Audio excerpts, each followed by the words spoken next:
बिस्मिल्लाहिर्रहमानिर्रहीम अस्सलामु अलैकुम। हमारा आज का टॉपिक है what is meant by electric field. Electric field क्या है एंड फील्ड ऑफ फोर्स या फील्ड ऑफ फोर्स क्या है। तो पीछे फर्स्ट ईयर में हमने एक टॉपिक पढ़ा था ग्रेविटेशनल फील्ड। ग्रेविटेशनल फील्ड क्या है, उसमें हमने पढ़ा था कि हमारी ज़मीन के इर्द गिर्द वो एरिया या वो रीजन जिसके अंदर हम कोई भी बॉडी रखते हैं तो ज़मीन उसे अपनी तरफ खींच लेती है, यानी ग्रेविटेशनल फोर्स उसे अपनी तरफ खींचती है। तो उस एरिया को, उस रीजन को हम कहते थे ग्रेविटेशनल फील्ड। इसी तरह अगर हम चार्ज ले लें, ज़मीन की जगह हम एक चार्ज लें और चार्ज दूसरे चार्ज को अपनी तरफ उस एरिया के अंदर अगर हम उसे रखें जो चार्ज ने अपने इर्द गिर्द क्रिएट किया हुआ है, तो वो उसे अपनी तरफ खींचे या अपने से दूर करे, उसे हम कहते हैं इलेक्ट्रिक फील्ड। तो देखें इसकी डेफिनेशन है कि द स्पेस आर रीजन, कोई स्पेस या region around the charge in which it exerts electric force on an other charge is called electric field. कहता है कि अगर एक चार्ज है उसने अपने इर्द गिर्द एक फील्ड क्रिएट की हुई है, अगर उस फील्ड के अंदर कोई भी चार्ज हम रखते हैं तो वो उसे अपनी तरफ खींच लेता है। तो वो जो रीजन है उसके इर्द गिर्द जो फील्ड है वो कहलाती है इलेक्ट्रिक फील्ड। अगर ये हमारे पास एक चार्ज है क्यू और ये उसके इर्द गिर्द फील्ड क्रिएट उसने अपने इर्द गिर्द की हुई है, अगर इसके अंदर हम कहीं किसी भी पॉइंट पर अगर कोई चार्ज, एक और चार्ज, इधर कोई और चार्ज रखते हैं तो ये चार्ज उसे अपनी तरफ खींच लेता है। तो ये जो साइड पे फील्ड है ये कहलाएगी इलेक्ट्रिक फील्ड। आगे वो कहता है कि how charge interact with another charge, कि एक चार्ज दूसरे चार्ज को अपनी तरफ क्यों खींचता है। तो इसकी दो रीजंस हैं। The interaction between a charge Q and test charge Q nought is completed in 2 steps.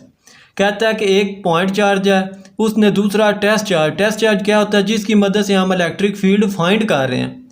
तो कहता है ये 2 स्टेप्स में हम फाइंड कर सकते हैं कि इलेक्ट्रिक फील्ड किस तरह क्रिएट होती है। पहली ये है कि the charge Q produce a field, charge कोई फील्ड प्रोड्यूस करेगा। लेट ये हमारे पास एक क्यू चार्ज है, इसने अपने इर्द गिर्द ये फील्ड क्रिएट की हुई है।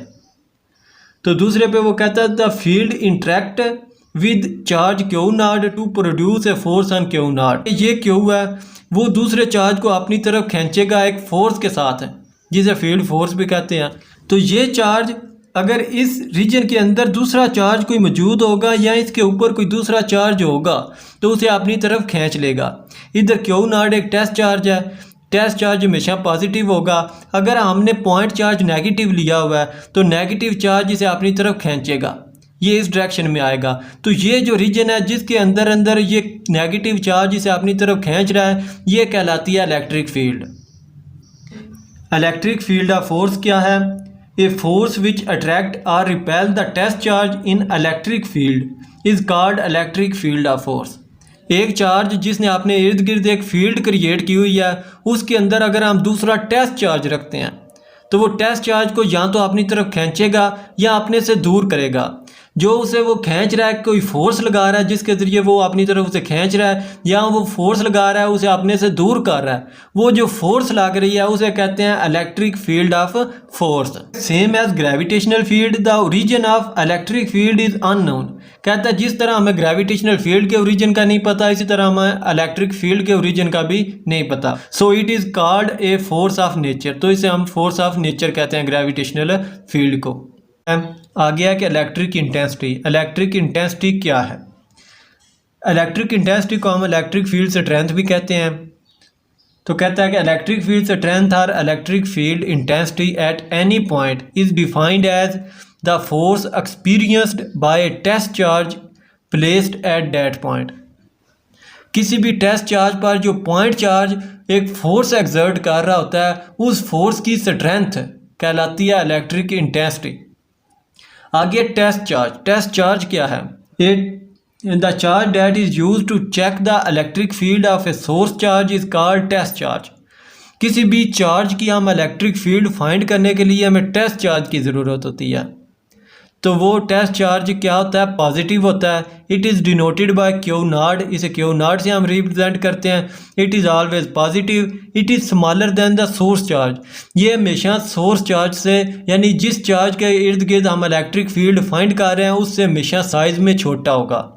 अगर ये क्यू नॉट हमने क्या कहा है? क्यू नॉट हमने कहा है कि ये पॉजिटिव होता है। अगर देखें पॉजिटिव चार्ज है, सोर्स चार्ज भी पॉजिटिव है और टेस्ट चार्ज भी पॉजिटिव है, तो ये एक फोर्स लगाएगा आउटवर्ड, जिसे हम फोर्स ऑफ रिपल्शन भी कहते हैं। लाइक चार्जेस है repel each other and unlike charges है अट्रैक्ट ईच अदर। और अगर हमारे पास सोर्स चार्ज नेगेटिव है और टेस्ट चार्ज तो हमेशा पॉजिटिव भी होगा, तो इसे अपनी तरफ सोर्स चार्ज टेस्ट चार्ज को अपनी तरफ खींचेगा, अपनी तरफ अट्रैक्ट करेगा। तो सोर्स चार्ज की वजह से जो इलेक्ट्रिक फील्ड प्रोड्यूस होती है उसको चेक करने के लिए हमें टेस्ट चार्ज की ज़रूरत होती है और टेस्ट चार्ज हमेशा पॉजिटिव होता है। आगे मैथमेटिकली हम इलेक्ट्रिक इंटेंसिटी को हम किस तरह रिप्रेजेंट करते हैं, E = F/Q0, यानी कि फोर्स पर unit test charge. Test charge पर जो फोर्स लग रही होती है उसकी जो स्ट्रेंथ होती है उसे हम इलेक्ट्रिक फील्ड इलेक्ट्रिक इंटेंसिटी कहते हैं। ये F क्या है, F electric field of force है, Q0 टेस्ट चार्ज है और E इलेक्ट्रिक इंटेंसिटी है। Q0 पर जितनी फोर्स लग रही होती है उसे हम कहते हैं इलेक्ट्रिक फील्ड इंटेंसिटी। आगे डायरेक्शन, इलेक्ट्रिक फील्ड इंटेंसिटी की डायरेक्शन क्या है। Electric intensity is a vector quantity, ये एक वेक्टर क्वांटिटी है। वेक्टर क्वांटिटी किसे कहते हैं, जिसकी मैग्नीट्यूड भी हो और डायरेक्शन भी हो। और स्केलर क्वांटिटीज जिसकी सिर्फ मैग्नीट्यूड बताई जाए, डायरेक्शन ना बताई जाए, उसे हम स्केलर क्वांटिटीज कहते हैं। The direction of electric intensity same as that of electric force, इसकी डायरेक्शन सिमिलर इलेक्ट्रिक फोर्स की तरह होती है। जिस सम्मत में जिस डायरेक्शन में इलेक्ट्रिक फोर्स लग रही है उसी डायरेक्शन में इलेक्ट्रिक इंटेंसिटी होगी। अगर सोर्स चार्ज किसी टेस्ट चार्ज को अपनी तरफ खींच रहा है तो इसकी इलेक्ट्रिक इंटेंसिटी भी उस फोर्स की डायरेक्शन में होगी, यानी सोर्स चार्ज की तरफ होगी। अगर सोर्स चार्ज उस टेस्ट चार्ज को अपने से दूर कर रहा है, रिपेल कर रहा है, तो इलेक्ट्रिक इंटेंसिटी भी आउटवर्ड होगी सोर्स चार्ज से। आगे इसका एसआई यूनिट क्या है, it's SI unit is Newton पर कूलम। तो देखें इलेक्ट्रिक इंटेंसिटी का हम इस तरह भी एसआई यूनिट निकाल सकते हैं कि फोर्स का यूनिट क्या है न्यूटन और चार्ज का यूनिट कूलम, तो इसे हम न्यूटन पर कूलम भी लिख सकते हैं। ये क्या है, एसआई यूनिट न्यूटन पर कूलम। तो आगे हम इलेक्ट्रिक इंटेंसिटी फाइंड करते हैं ड्यू टू पॉइंट चार्ज। किसी भी पॉइंट चार्ज की वजह से जो इलेक्ट्रिक इंटेंसिटी प्रोड्यूस होती है उसे हम फाइंड करते हैं। तो कहता है कि according to the Coulomb's law the force experienced by test charge Q0 placed in the field of charge Q। कहता है कि कोई भी टेस्ट चार्ज है, आपने उसे एक Q जो जिसने अपने इर्द गिर्द फील्ड प्रोड्यूस की हुई है उसके अंदर रखते हैं और उस पर एक फोर्स लगती है और उस फोर्स को हम क्या कह रहे हैं, इलेक्ट्रिक इंटेंसिटी। तो कूलम्स लॉ से हम उसे किस तरह उस फोर्स को रिप्रेजेंट करेंगे। कूलम लॉ ने हमें बताया था कि जो इलेक्ट्रिक फोर्स होती है F = K/Q1 Q2/r²। उधर Q1 और Q2 आ रहा था क्योंकि उधर दो पॉइंट चार्जेस थे, एक Q1 था एक Q2 था। इधर एक पॉइंट चार्ज है और दूसरा टेस्ट चार्ज है। ये पॉइंट चार्ज है Q और दूसरा टेस्ट चार्ज है। ये पॉइंट चार्ज अपने इर्द गिर्द फील्ड प्रोड्यूस कर रहा है और उस फील्ड को चेक करने के लिए हमें टेस्ट चार्ज की ज़रूरत है जो Q0 है। इधर दो चार्जेस थे Q1 और Q2, इधर भी दो चार्जेस हैं Q और Q0। सो F = K/Q0/r² और K हमारे पास क्या है, कॉलम्स कांस्टेंट है जिसकी वैल्यू है 1/4πε0। सो F = 1/4πε0 इंटू Q/Q0/r²। तो इलेक्ट्रिक फील्ड क्या होती है, इलेक्ट्रिक फील्ड होती है फोर्स पर यूनिट टेस्ट चार्ज, पीछे हमने पढ़ा है।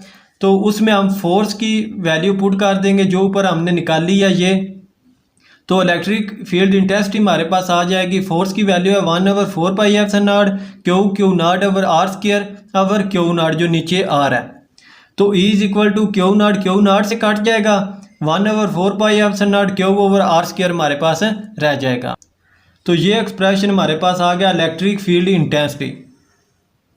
इसे हम वेक्टर फॉर्म में भी रिप्रेजेंट कर सकते हैं। इलेक्ट्रिक इंटेंसिटी क्या वेक्टर है, तो E vector = 1/4πε0 Q/r² into R unit vector. R एक यूनिट वेक्टर है और यूनिट वेक्टर की direction similar to the test charge होगी या इलेक्ट्रिक फील्ड इंटेंसिटी होगी। इलेक्ट्रिक फील्ड इंटेंसिटी और टेस्ट चार्ज की डायरेक्शन सिमिलर होगी और यूनिट वेक्टर की भी डायरेक्शन सिमिलर होगी। तो ये Q चार्ज है, इस पर अगर हम यूनिट वेक्टर है तो देखें यूनिट वेक्टर भी उसी डायरेक्शन में है और टेस्ट चार्ज भी उसी डायरेक्शन में जा रहा है। अगर दोनों चार्ज सेम है, ये भी पॉजिटिव है, टेस्ट चार्ज तो वैसे ही पॉजिटिव है, तो यूनिट वेक्टर की डायरेक्शन भी similar to the test charge होगी। तो ये है उसकी vector form of electric field intensity. Subscribe to our channel by clicking the subscribe button. Click the bell button and enjoy the latest